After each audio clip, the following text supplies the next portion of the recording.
particular nunca pensé que iba a haber el triunfo. ¿Sí?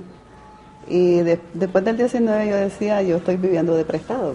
¡Viva Nicaragua libre! Y los rostros de la gente impresionaban, eran unos rostros iluminados por la esperanza. Hoy tenemos por delante las tareas de la reconstrucción nacional. Era de alegría inmensa, era una gran celebración, eran abrazos con gente que ni conocías, ¿verdad? Pero que estábamos compartiendo la misma alegría.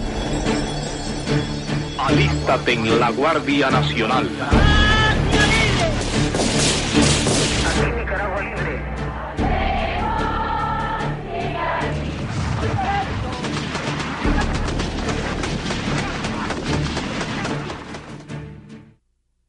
Durante la administración de los gobiernos liberales nacionalistas, Nicaragua ha experimentado un poderoso impulso en el campo de sus finanzas.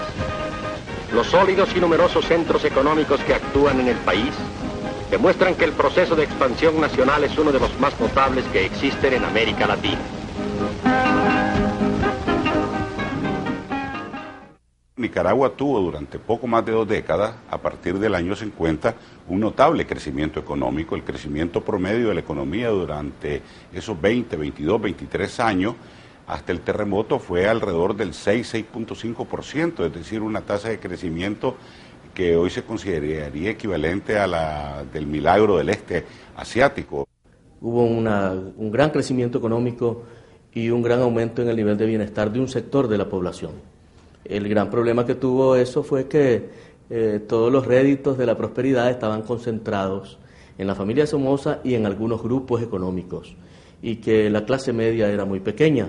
La verdad es que la inmensa mayoría de la gente veía que muchos prosperaban o que algunos prosperaban y ellos se quedaban siempre estancados. Con Somoza, forever.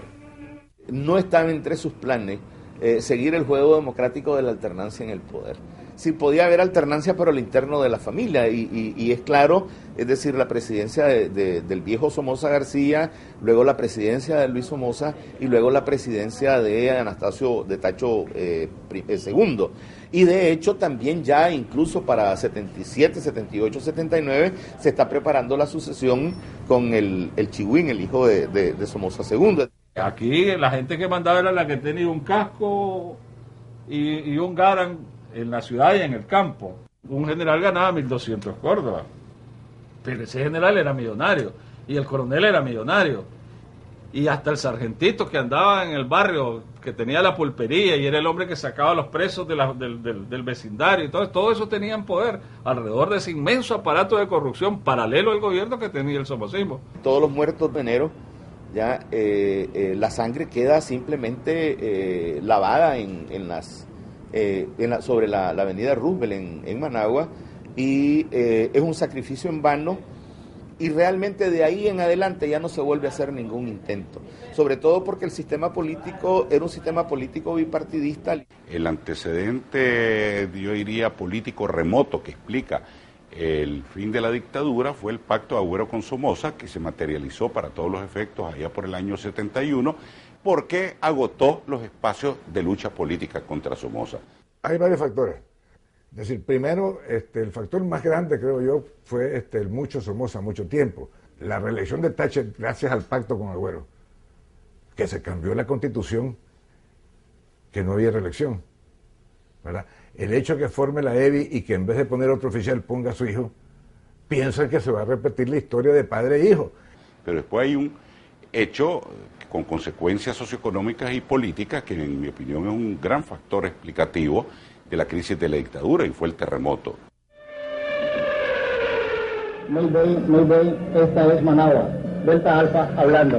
En la ciudad de Managua a las 12:30 hubo un terremoto. La ciudad está en tinieblas, solamente se pueden apreciar las lenguas de fuego provocadas por el terremoto. A quien más golpeó fue a los sectores de clase media, porque Somoza, que llamó al terremoto la revolución de las oportunidades, empezó a desplazar a sectores empresariales de las oportunidades generadas por el terremoto en términos de inversión. Se expandió en el sector de la construcción, se expandió en el sector financiero, es decir, fue más allá de utilizar los instrumentos estatales y montó una competencia directa a los sectores empresariales y una competencia desleal. Tenemos 16 presos del frente, ¿verdad? Entre ellos hay muchos cuadros buenos, cuadros de dirección y cuadros intermedios, con mucha capacidad organizativa. Por eso se organiza lo que se conoció el mundo como la operación del 27 de diciembre. No era la casa de Chimacastillo el objetivo inicial. No se sabía siquiera si allí iba a haber una fiesta. La acción estaba planificada para realizarse un mes antes, en una embajada. Llegamos en los 2 taxis, atestados los 2 taxis, pues, porque éramos 13, ¿no? 7 en un taxi, 6 en otro. Nos topamos con patrullas de la policía. Y bajamos, en cuanto llegamos frente a la casa, abrimos las puertas y empezamos a disparar. Me encontré ahí durante el asalto, pues, ¿verdad? A algunos personajes conocidos socialmente, ¿verdad? De años anteriores, pues, ¿no? Gente que yo conocía, amigos de mis padres, pues, ¿no? Algunos, incluso profesores míos que habían sido en la universidad. Había siempre una intención muy clara de lo que prevalecía allí era la acción de la organización como tal y no los protagonismos individuales. Salimos y nos fuimos y salimos en el avión y aún en Cuba nos bajamos en el avión con la máscara puesta. Fue el fin de la etapa de la acumulación en silencio y el inicio de una nueva etapa, lo que yo le llamo, la etapa de la insurrección indefinida, o sea, una insurrección que realmente terminó hasta la derrota de la dictadura el 19 de julio del 79. La represión que se va produciendo en los campos de concentración que inauguran en Guaslala y en Río Blanco, donde se dieron todas las atrocidades de esos años, a partir del 27 de diciembre del 74. Y se monta un consejo de guerra. Y lo curioso es que el 90% de los campesinos, y te digo, desfilaron más de 400 ahí, campesinos que los llevan ahí detenidos por colaborar con la guerrilla, eran de origen conservador. Se había quitado totalmente la pared que detenía ese sector tradicionalmente antisomocista, que mantenía su fidelidad a la oposición tradicional que desaparecía con Agüero, se fue incorporando. Que en noviembre del 76 había ganado la elección de Estados Unidos Jimmy Carter, el presidente Carter, que esbozó una política de distanciamiento con todos los regímenes que violaban los derechos humanos y abrió espacios mayores, pues, para la oposición a Somoza. Carter le falló a Somoza en varias cosas, le mandó una carta alabándole sus derechos humanos, ¿verdad? Carta que el presidente Somoza se la enseñó a Carlos Andrés Pérez en Orfila, ¿verdad? Y que de nada sirvió. Carter se planteó el somocismo sin Somoza, nunca se planteó la destrucción de la Guardia Nacional, sino simplemente la remoción de Somoza para que hubiera una transición, pero que fuera favorable a los intereses norteamericanos. Eso ya no se pudo dar. En muchos sentidos, la revolución sandinista es producto de la mala política norteamericana. Haber apoyado a Somoza más de 45 años, Somoza eliminó lo que hubiera sido una oposición cívica real, de manera que en 79 Carter busca un punto medio y no lo encuentra. Aquí el momento en que los miembros del grupo de los 12 se dirigían a abordar el avión que los trajo a Nicaragua a la 1:35 de la tarde de hoy. Los 12, como grupo, podríamos decir que tuvo un origen en una idea de Carlos Fonseca. Él decía de que habría que hacer una gran unidad nacional en Nicaragua para poder derrotar a la dictadura y que era importante que participaran todos los sectores en esa gran alianza. Luego esa idea la desarrolló Daniel Ortega y convocó a un grupo de personas que, teniendo pues en la sociedad algún papel que pudiera dar como cierta confianza si apoyaban la revolución. En octubre del 77 lo que se logra, atacando los cuarteles, conquistar armamento, conquistar adeptos y reclutar guerrilleros y conformar destacamentos de combate. Eso es lo que nosotros hacemos en el Jícaro y es lo que vamos haciendo en toda la parte del norte. El ataque a Masaya fue una conmoción en Nicaragua porque fue a 30 kilómetros de la capital. El de San Carlos fue un éxito, pero en la retirada tuvieron pérdida, porque el hecho era quedarse insurreccionando a la población, pero no habían todas las condiciones todavía. El infarto de Somoza es en julio del 77. Hay una comisión de un diálogo nacional, donde están los obispos, 3 obispos, el obispo de Juigalpa, el obispo de León y el obispo de Managua, el cardenal, y donde estamos el doctor Félix Esteban Guandique y estoy yo como presidente del COSEP. Y el emplazamiento a Somoza, ya Somoza debilitado por su salud, un emplazamiento a Somoza, busquemos un diálogo para salir de Somoza.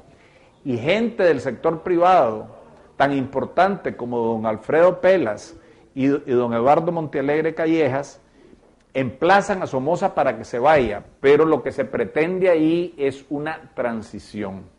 El Frente opta por otra posición. No queremos somocismo sin Somoza. Y entonces hay una contraposición. En esta situación se da el asesinato de Pedro. El incidente de Chamorro ha afectado evidentemente al país. Por supuesto. ¿Le entristece su muerte? Claro, yo soy un político. También podrían matarme a mí, ¿sabe? Yo también soy un ser humano. Lo tomó muy mal, lo tomó como que era un complot que le iba a perjudicar a él, ¿verdad? Porque él no estoy seguro que no tuvo nada que ver, ¿verdad? Eso fueron, quién sabe quién, pues el que mencionamos con los demás, alguien les pagó, alguien lo hizo, nunca se supo, ¿verdad? Pero Somoza lo tomó muy mal, es decir, quería inmediatamente que se arreglara y se viera quién era, porque él sabía que políticamente le iba a perjudicar a él. Mientras las calles del sector del barrio Las Palmas y del cementerio se congestionaron de gente, el resto de la ciudad presentó un aspecto de semiparalización. El asesinato de Pedro llega a convencer al sector privado de que Somoza es un obstáculo y hay que salir de él. Y hay que salir de él inclusive por una vía que monta una huelga general donde el sector privado juega un factor determinante, insurrecciones populares en las ciudades que no se habían dado hasta la muerte de Pedro Joaquín.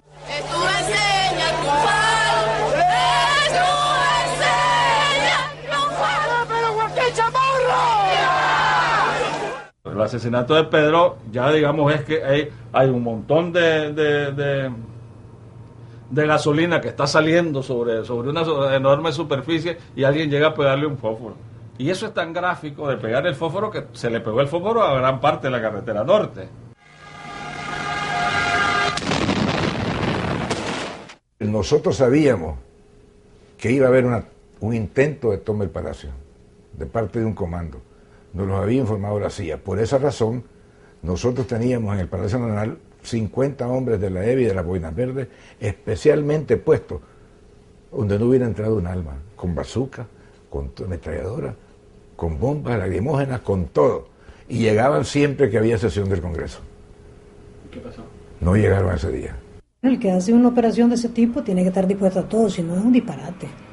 Es decir, si no vas con la disposición de hacer cualquier cosa para que tenga éxito, entonces seguramente vas a fracasar, ¿verdad?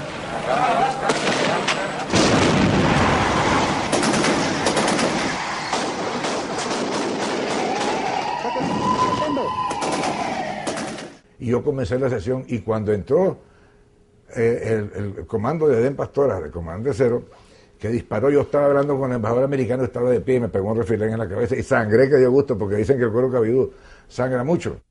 Entonces yo creí que era la guardia que llegaba, ¿verdad? Y entonces fue que Edén me dijo, no, me hice el Frente Sandinista y sacó los pañuelos. Oímos por el radio que la guardia estaba pidiendo más pintura,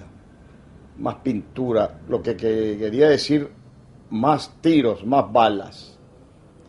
Y entonces nosotros nos dimos cuenta que en ese momento ya estaban listos para asaltar el palacio. La primera vez que estaba en la casa de Chema Castillo, Somoza estaba más duro, una negociación más difícil, más complicada y él mucho más fuerte. Y en esta segunda negociación no tenía la misma dureza, estaba preocupado. Y aparentemente la dictadura no daba cara de querer negociar hasta que estuvo completamente convencido de que no tenía remedio. Dora María se está quedando dormida y se le chorrea la carabina M2 por las piernas y se despierta, contestándome, hablando. Entonces me di cuenta de que estaban cansados. Y pensando sobre este tema, yo me di cuenta que también yo estaba cansado porque no logré darme cuenta en qué lugar de Managua estaba el palacio. Llamó Humberto Ortega, le expliqué, y Humberto me ordenó que tomara el mando político-militar de la acción, que se terminaran las negociaciones, y tomé el mando político-militar, mandé a parar las negociaciones e impuse la decisión de que o Somoza cedía ya o empezaba a matar diputados. Fuimos en los buses hacia el aeropuerto. Recuerdo que había mucho entusiasmo de parte de la juventud vitoreando al comandante Edén Pastora y a todo el comando. Fue un triunfo, lo seguían unos en bicicleta, otros en motocicleta, otros que iban en carro y los que no tenían carro a pie. Y el comandante Edén Pastora se veía muy contento, solo se oía la voz de la comandante Doratella que decía: atentos, que todavía estamos en campo enemigo. Juventud de Nicaragua, si anida en tu corazón ser soldado, alístate en la Guardia Nacional, brazo armado del pueblo, donde recibes escuela, hospital, comida. La represión que se dice es la defensa que hace el ejército de su soberanía, de sus instituciones, ¿ve? Pero no tiene las características, ¿cómo te pudiera decir? Es decir, lanzar bombas, atacar un cuartel pequeño. Todo eso sucedió en toda la República. Señor presidente, algunos miembros de la oposición le han pedido que dimita. Sí. ¿Podría decirnos cuál es su reacción a semejante petición? Ninguna. ¿Podría ser un poco más explícito? Sí, diré que no. La terquedad de mi primo de no llegar a una solución y del gobierno de Carter de no encontrar un acomodo, ¿verdad?, fue el que llevó al caos, creo yo. La gran ofensiva del Frente Sandinista de Liberación Nacional se ha desatado. Nicaragüenses, a la banda, nicaragüenses, a las armas. La insurrección de todo el pueblo triunfará. León inició la insurrección el 4 de junio. ¡Ahí te va tu caramelo! Y ya para el 20 de junio nosotros habíamos logrado tomar el comando y el 7 de julio estábamos tomando el Fortín, es decir, León se liberó muy rápidamente la ciudad. La Dirección Nacional Conjunta en su última comunicación nos transmitía una serie de consideraciones y estimaba que era conveniente pasar de inmediato a evaluar los acontecimientos para estudiar y determinar cuándo va a estallar la huelga general, entendiendo esta como el preludio de la insurrección en todos los frentes de lucha. La insurrección aquí no fue espontánea, de repente la gente se alzó y ¡pum!, Somoza se cayó, no. Fue una cosa completamente dirigida, una estrategia además mayor, donde el Frente Sur jugaba un papel importante de fijar fuerzas, las fuerzas más importantes de la dictadura militares, pues, ¿no? Y nosotros planificamos en Managua, ¿verdad?, dónde iba a ser la parte de Managua que nos íbamos a tomar, ¿verdad?, por qué razones, dónde pasaban los cauces, para evitar el paso de tanquetas por ahí, por los cauces que nos protegían, pues, como barricadas naturales, pues, obstáculos naturales. Yo en lo personal les puedo decir, jamás rehuí ningún combate. Yo en lo personal jamás dejé una posición que fuera ocupada por ellos. Lo contrario, nuestra situación era profesional. El Zorro y el Danto son dos figuras relevantes en el Frente Norte, cada uno en su papel. Los dos grandes objetivos eran Estelí, Matagalpa, tenía complementariamente Cotal, y a partir de los dos grandes ejes de las tomas de las grandes plazas militares, se van al mismo tiempo desarrollando captura de plazas menores. Se captura Condega, se captura Sébaco, la Trinidad, la Concordia por el comandante Omar Cabeza, nosotros vamos liberando Muy, Matiguá, Río Blanco. Y los combates eran agarrados de la cintura. Nos veíamos de trinchera a trinchera, nos insultábamos verbalmente con las palabras nuestras de los nicaragüenses, hijo de tal por cual, y verbos va, verbos vienen, nos gritábamos, nos insultábamos, y ahí va, son Chabela, Vamos a pelear.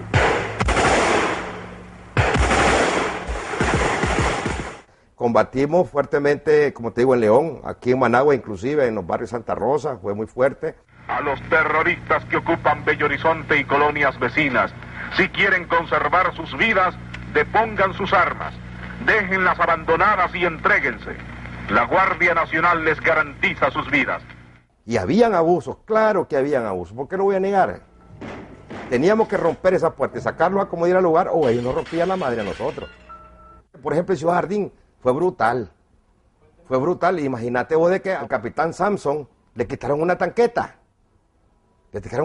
¿Por qué? Para evitar no disparar a la casa donde estaban, que la población civil, que los niños, las mujeres, porque los simpatizantes salían con los niños, las mujeres embarazadas. Entonces era un escudo humano que ellos utilizaban para detener a la guardia. Le quitaron un tanque a uno de los capitanes más bravos que teníamos, que como Ronald Samson, y se lo quitan. ¿Qué tuvimos que hacer? Se los íbamos a dejar. Tuvimos que entrar tierra arrasada para recuperar el tanque y sacarlo.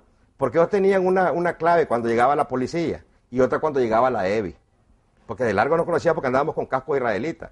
Si era la EBI la que iba a entrar, ellos ponían alguien en una esquina y ponían a todo volumen con la luna llena bajo las estrellas. Entonces todo el mundo se escondía. Pero cuando ya la policía le ponían como cualquier canción, ¿verdad? Porque a la policía no le tenían miedo. Pero la EBI era una fuerza de choque debidamente entrenada, entonces nos tenían pavor. Nosotros no vamos a reconocer a ningún sucesor del régimen somocista porque todas las fuerzas democráticas del país han constituido a este gobierno de reconstrucción nacional, que es el que representa los legítimos intereses del pueblo nicaragüense. Nos pusimos de acuerdo en integrar esa junta dentro de un documento que es clave en la historia de Nicaragua y que es clave para lo que va a pasar luego, que es el Programa de Gobierno de Reconstrucción Nacional, sentado sobre 3 bases, ¿verdad? Un no alineamiento en política exterior, una economía que iba a ser una economía mixta, parte privada, parte estatal, y un pluralismo político donde podíamos participar todos. Es decir, nosotros quedamos con el doctor Urcullo y con Pesulo y el gobierno americano de que el chico Urcullo iba a ser presidente nada más por 24 horas. El Congreso lo escogía él, y entonces él iba a llamar a una pacificación nacional, iba a llamar a un conjunto de formar un gobierno en el cual, en esa lista de gobierno, de los que estaban de los 12 solo figuraban 2 personas, doña Violeta, ¿verdad?, y Ramírez. No había ningún sandinista. En un momento se discutió una pretensión del negociador de los Estados Unidos, Bowler, de ampliar la Junta de Gobierno a 12 miembros, pero esto era una locura. Y al final ellos no tuvieron más que aceptar que la Junta de 5 miembros es la que integraba todos los equilibrios que se necesitaban y representaba a todos los sectores que deberían estar representados a la cabeza del gobierno. Como presidente de la República, excito a las fuerzas irregulares a deponer las armas, no ante nada ni ante nadie, sino ante el altar de la patria. Nos fuimos al búnker y entonces ahí estaba el general Mejía y ahí llegó Chico Urcullo. Y me acuerdo que el general Somoza ahí es donde le dijo: Mejía, te le dio dinero en Córdoba, anda siempre dinero para que le dejes a tus oficiales y le dejes a la gente, le dice, ¿verdad? Y le aconsejó pues que continuara y que se hiciera lo que se había pactado con el gobierno americano. Pido que me comunique con el cuartel de la Guardia, con el búnker. Entonces él me comunica con el general Federico Mejía González, que en aquel tiempo era coronel. Recuerdo que yo le digo: coronel Mejía, ¿cómo está usted? No, me dice: general. No sabía que lo habían ascendido porque lo acababan de ascender en ese momento. Y entonces ya comenzamos a hablar. Yo le explico de que hay que rendirse, que ya no hay nada que hacer, que saquen a Urcullo de ahí para que se termine la guerra. Él me dice que no puede. Cuando nosotros llegamos, Somoza no se levantó vuelo porque él quería que nosotros nos fuéramos. Hasta que le dijimos hasta que nos dijo: apúrense, porque no nos íbamos, porque yo estaba metiendo gente hasta el que cupo en el avión. Yo metí el que llegaba ahí, ¿verdad? Y uno nada más, que nos fuimos nosotros, y era de carne, era bien de carga, no habían asientos sentados en el suelo. Somoza se va el 17 de julio, la Junta está lista para entrar a Managua y cumplir con lo acordado. Y es que en el aeropuerto Urcuyo, al salir del país, entregaría los poderes a Monseñor Obando, el arzobispo de Managua, que a su vez los entregaría a la Junta de Gobierno. Esto no ocurrió porque Urcuyo se negó en último momento a cumplir su palabra de renunciar e irse del país, y por lo tanto apresuró nuestro viaje no a Managua, que ya no podía hacer, sino a la ciudad de León. Son 2 aviones que salen de una base, de base 4, en el aeropuerto Juan Santamaría de Costa Rica, con pleno conocimiento del gobierno del presidente Carazo de ese entonces. Volamos sobre el Pacífico y entramos a León. Fuimos a esta ceremonia en el Paraninfo de la universidad, que para mí tenía mucha significación, y ahí la Junta tomó posesión de su cargo, proclamó a León como capital del país, y al día siguiente, cuando las fuerzas guerrilleras comenzaron a entrar a Managua, una de las cosas que lograron fue tomar la estación de televisión, y entre lo que la televisión logró entonces ya transmitir fue la primera imagen que veíamos de Sandino en la televisión de cine, en un viejo noticiero de Moviton, de Sandino quitándose y poniéndose el sombrero y con la música revolucionaria. Esta fue la prueba más palpable de que Somoza era ya un recuerdo nada más en la historia del país. Me llevaron al búnker, ahí estaba el Estado Mayor. Ellos me dijeron, usted va a tomar el poder. Hombre, yo no, he estado mediando. El poder pues tiene que tomarlo un laico, no yo. Siempre soy consecuente, que no me toca a mí. El que dicen que usted va a tomar el poder momentáneamente y enseguida lo va a entregar a los sandistas, pues eso no. Yo lo que puedo es mediar.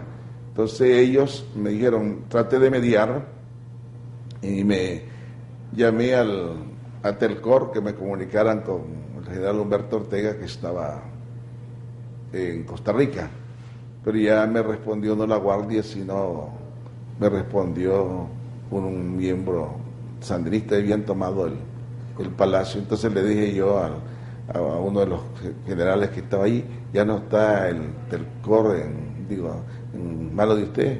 Así es, carnal, me dice, la guerra hoy está en manos de ellos, mañana estará en manos nuestras. Ya se perdió, pero puede ser que mañana esté en manos nuestras.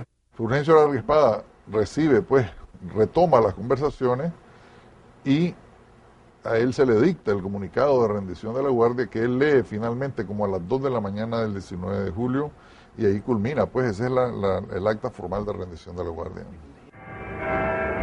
Aquí Nicaragua Libre, 20 de julio de 1979. La libertad tuvo hoy un nuevo significado.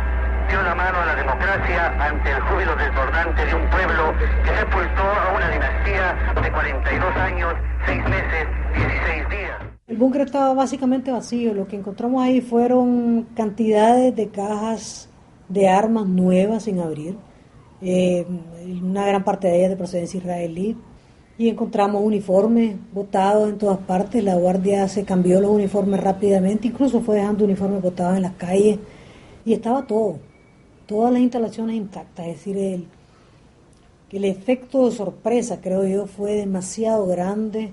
Salí por mar, salimos lanchones diferentes, salimos de verdad en barcos de muy poca seguridad, pero lo hicimos, salimos todos, armas, completa nuestro personal, heridos en ese momento, y también gente que estaba al lado de la Guardia Nacional de Nicaragua, que se fue con nosotros.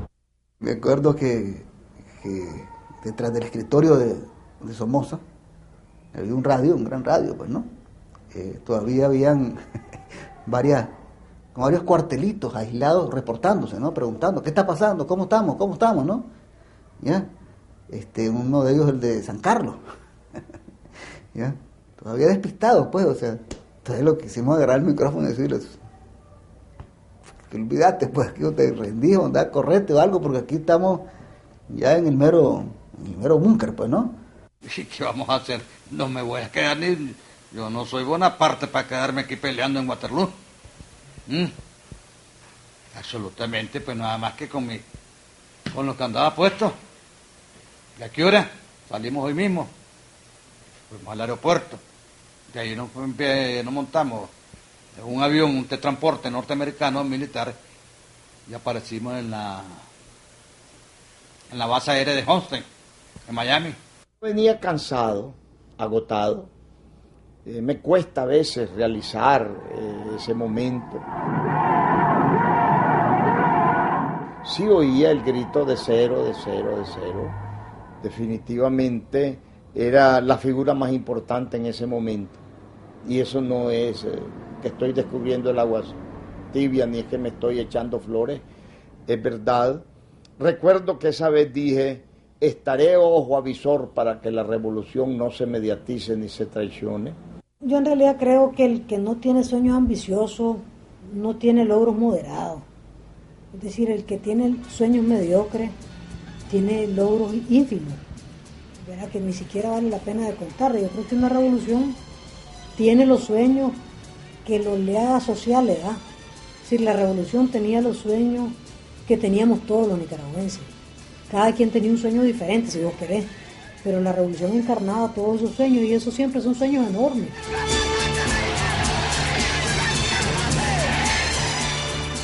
Miles, millares, incontables personas nicaragüenses que llaman a la patria libre, que inician a partir de hoy una tarea, la tarea más bella, levantar de entre las cenizas un país que quedó destruido. Todo era confusión. No sabíamos cómo se gobernaba, cómo se ordenaba esto. La Dirección Nacional empezó a dar los primeros pasos con la Junta de Gobierno. Esta fue una de las primeras experiencias, vivir los momentos en que el caos comenzaba a aplacarse y se iba creando una sola autoridad nacional. Es una luna de miel que probablemente de 30 días, una cosa así, donde todos estamos, y además donde yo estoy sintiendo que el documento clave, insisto, es el programa de gobierno. Pero ya uno comienza a sentir que ese programa de gobierno paulatinamente es puesto en el cajón del olvido. Yo creo que las contradicciones fundamentales se dieron cuando la Dirección Nacional del Frente Sandinista acaparó las decisiones estratégicas en el país sin consultas con la Junta de Gobierno. Entonces esto comenzó a crear obviamente distanciamientos, tensiones y contradicciones con quienes no eran miembros del Frente Sandinista. Pero un gobierno revolucionario que hace una gran reforma agraria, emprende una enorme reforma agraria, cambia completamente el ejército, destruye la Guardia Nacional y establece un nuevo ejército, organiza una policía propia, tiene un poder estatal tan fuerte como el que tenía la revolución, y además cambia la naturaleza de las relaciones sociales, cambia las reglas del juego. Todo eso es un trastorno tremendo en una sociedad y engendra contradicciones. Incluso se llegó a extremos de confrontación, como una que hubo en León muy completa, donde con los leoneses ricos, ¿no? Donde Daniel perdió los estribos, ¿no? ¿Y qué pasó? Pues que les dijo hijos de puta burgueses y se salió.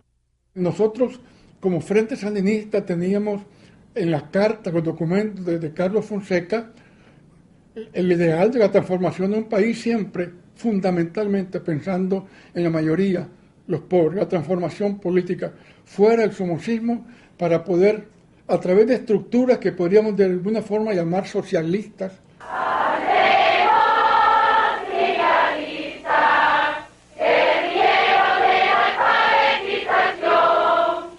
en vez de ser la campaña de alfabetización un esfuerzo social para levantar la educación de los que no sabían leer ni escribir, lo que pretendía era manejar y politizar a la juventud nicaragüense, que eran los alfabetizadores.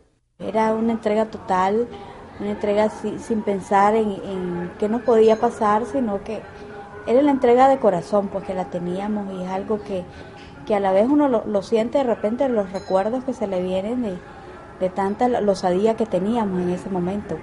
No hubo manipulación, no hubo lavado de cerebro, hubo un proceso educativo con consecuencias políticas. Y opino, sin embargo, que el pueblo más que nunca hoy escribe con buena ortografía. El Ministerio de Cultura, la Asociación Sandinista de Trabajadores de la Cultura, la Alcaldía de Managua y todas las instituciones tenían departamentos de cultura que investigaban, que promovían, que hacían museos, hacíamos conciertos, y todo eso era voluntario, la gran mayoría, porque era una locura. La carta también es tremenda. Por mi mente pasan muchos pensamientos que a veces me entristecen, digo en la carta. Tuve que esperar condiciones que me permitieran marchar. Espero que un día la historia reconozca el papel político-militar del Frente Sur, Benjamín Celedón, trampa estratégica del Frente Sandinista. Digo cosas tremendas que solo el Frente los entendió. El Frente llegó a tener la virtud de poner a todo el mundo en contra. Algo lamentable, las enormes confiscaciones a gente que ya no era o nunca había sido somocista, es decir, ya los que afectaron, no diría yo con el decreto 3, pero sí con el decreto 38, con la ley de los ausentes y muchas de las propiedades que quitaron para reforma agraria. La verdad es de que lo que hicieron fue colapsar la producción, forzar la salida de mucha gente al exilio, empresarios, técnicos. Yo recuerdo en Monimbó, pues allí una cosa fea, fuimos atacados, y yo por gracia de Dios no perdí la vida, porque en el momento de la misa llegó un grupo de personas del frente, se enfrentó con la feligresía, y después digo, voy a salir, me dijeron, no salga porque ya hay varios heridos. Por cierto, pasaba un bus, y una piedra solo me quitó el solideo. Y me salvó Dios, porque una viejita me dijo, te matan, papito, y me agarró la viejita, pero por cuenta me hizo agachar la cabeza y me quitó, a mí no me golpeó, solo me rozó el pelo. Tomé el bus, y sí, el bus me llevó por allá y quedé ahí por San Jerónimo. Se oyen los gritos, poder popular, poder popular. Se fueron poniendo las cosas tensas. Después vino el caso de Monseñor Luis Mar Carballo. Le conocen ustedes, se puso tenso la cosa y se llega a una tensión muy alta cuando viene el Papa, que sucede. El periódico entero se tenía que mandar a una oficina, a la dirección de seguridad, qué sé yo, ¿verdad? De medios, a la dirección de medios, sí. Y entonces ahí parece que lo leían completito hasta los anuncios, en detalle, todo. Y luego este periódico regresaba tachado lo que no podía salir y con unas hojas en donde escribían los títulos que no podían salir o las informaciones que no podían.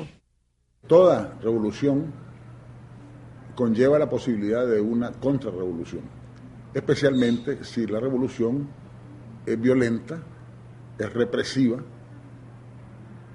quita libertades en vez de darlas, y eso fue lo que hicieron los sandinistas, pues.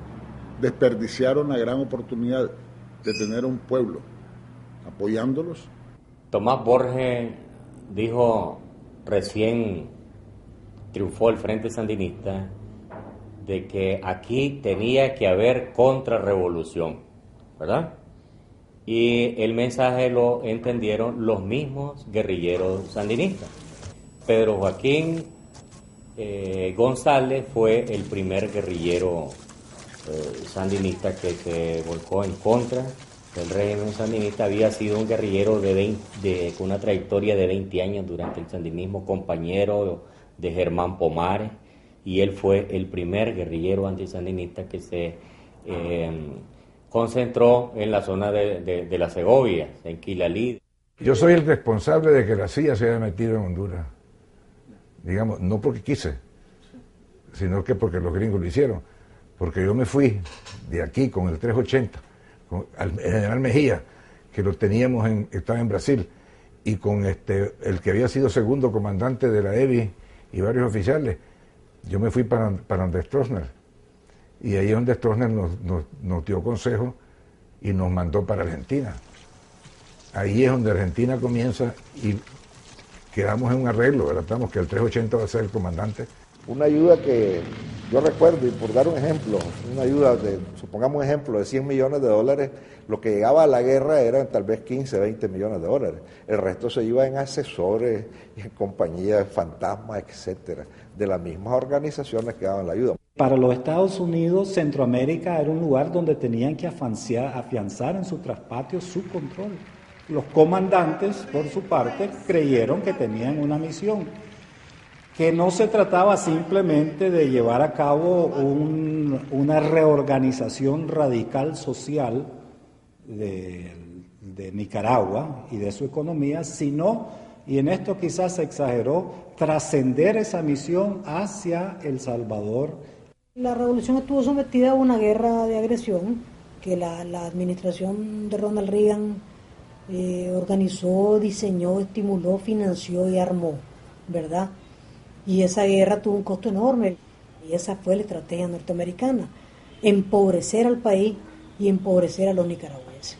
La estrategia que estaba detrás, la mano pachona que maneja tantas cosas, usaba como una fuerza de desgaste, eran los principios de una guerra de baja intensidad, que el objetivo no es ganar. Así llegaron a decir algunos que unos ponían los dólares y otros poníamos los muertos. La ayuda norteamericana, que creo que en esos años, si sumamos de 81, cuando se inicia más o menos, 82 hasta 88, creo que ascendió a $189 millones. La estrategia era no derrotar militarmente al sandinismo, eso siempre estuvimos claros desde el inicio, de que no estábamos luchando nosotros por el poder, estábamos luchando para cambiar el sistema en Nicaragua. No, que la contra sola ella pudiera ganar, lo mirábamos muy difícil. La contra, las acciones más relevantes que llegó a hacer fue la toma de las minas y una incursión que hizo a la Trinidad, Sébaco, esos pueblos más cercanos, que fueron repelidos contundentemente. Porque la guerrilla estuvo dentro de Nicaragua, los campamentos de entrenamiento y de donde salían y donde llegaban al descanso eran en Honduras, pero la lucha se daba aquí adentro de Nicaragua. Fue necesario implementar el servicio militar patriótico. No se le podía hacer frente a un conflicto de tal magnitud con servicio militar voluntario. La presión internacional alrededor sobre todo de los países que aún mantenían su ayuda, la línea socialdemócrata, ¿verdad? Y comienzan a presionar porque se den elecciones. La decisión que finalmente se tomó fue la de seguir en Nicaragua con un sistema presidencialista como es tradicional en toda América excepto en el Canadá. Es decir, elegir un presidente, un vicepresidente y una asamblea legislativa. Y al final se dan elecciones, pero te digo, esas elecciones no hubieran sido completas si se hubiera dejado participar en realidad la oposición. Pero donde llegaba Arturo Cruz, que iba a ser el candidato, por cierto, manejado por la CIA, como él mismo lo acaba de confesar en sus famosas declaraciones que publicó el Nuevo Diario.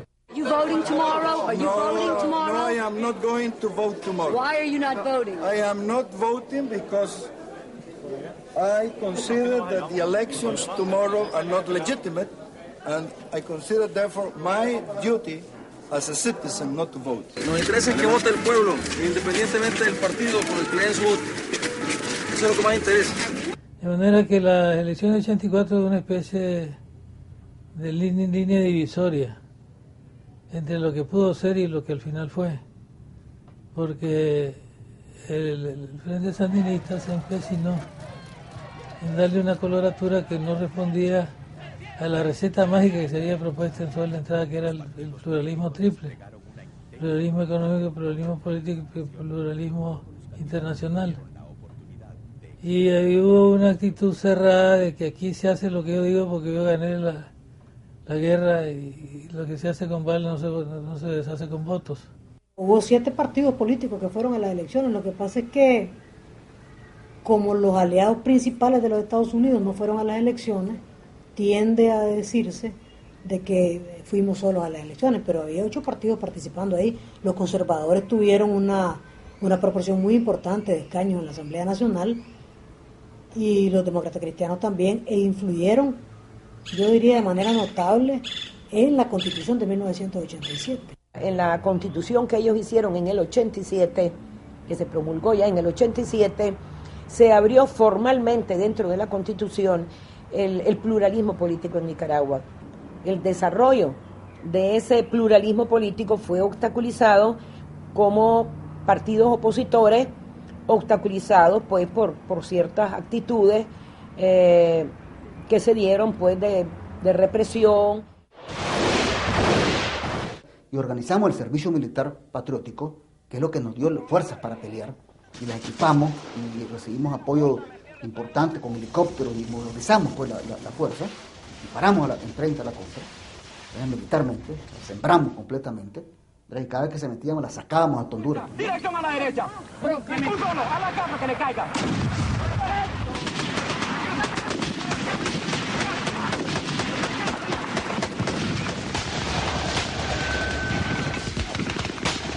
En ese momento, creo yo que claro, se llegó a eso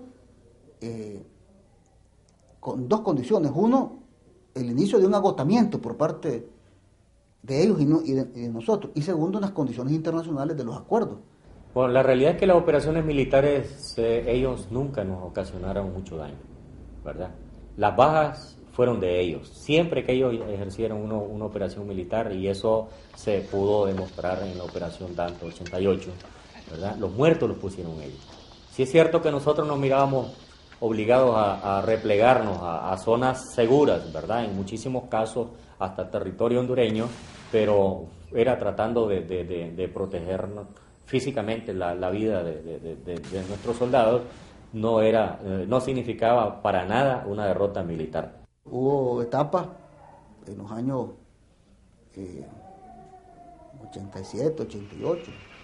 Teníamos un convencimiento de que eran capaces, ya por el nivel de involucramiento que había, por el nivel de obcecación que tenía Reagan, ¿verdad?, de que intentaran una operación militar contra nosotros, pues no. Y sí nos preparamos. Sabíamos que la 82 División Aerotransportada iba a desembarcar en el triángulo entre el Tipitapa, Managua y Masaya, en ese triángulo que es un llano, para tomar el aeropuerto. No quiero ni pensarlo eso, pues, porque hubiera sido terrible. Terrible. Nosotros teníamos algunos planes de expandir la guerra por Centroamérica. No nos iban a detener la frontera. Teníamos previsto unidades que salían para Costa Rica, pues, y unidades que salían para Honduras, ¿verdad? Y a El Salvador a pegarse con los guerrilleros salvadoreños. Pues, o sea, era un plan. No era la estrategia nuestra de defensa era una estrategia bastante irregular de defensa, no regular de defensa. Es decir, que agarren, que tomen, pero no van a gobernar aquí, pues, ¿no? A ambas partes son obligadas por las circunstancias a buscar una solución pacífica. Ambas han sido abandonadas. Las dos potencias se han entendido, quedemos claros de eso. A nosotros, doy testimonio que en una reunión del más alto nivel con los, digamos, de las partes norteamericanas que participaban, cuando yo pregunté cuál era el paso siguiente, con toda tranquilidad y frialdad escuché, están abandonados a su propia suerte. Y eso es posiblemente lo que ocurrió al otro lado. Si no, tal vez eso se hubiera prolongado más.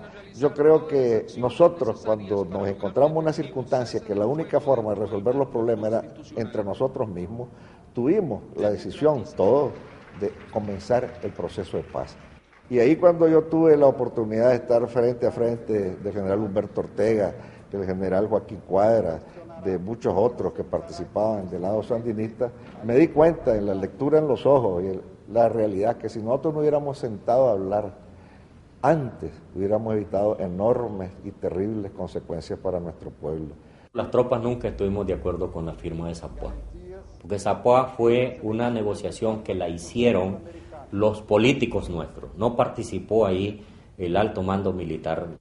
En el contexto del plan de paz centroamericano, nosotros comenzamos a vislumbrar definitivamente de que al final de la guerra era en una mesa de negociación y no pisando el cadáver de tu adversario o de tu enemigo.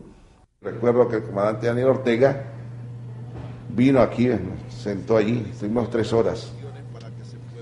Él me ofreció que yo fuera presidente, el comandante Daniel Ortega en ese tiempo, de la Comisión de Reconciliación.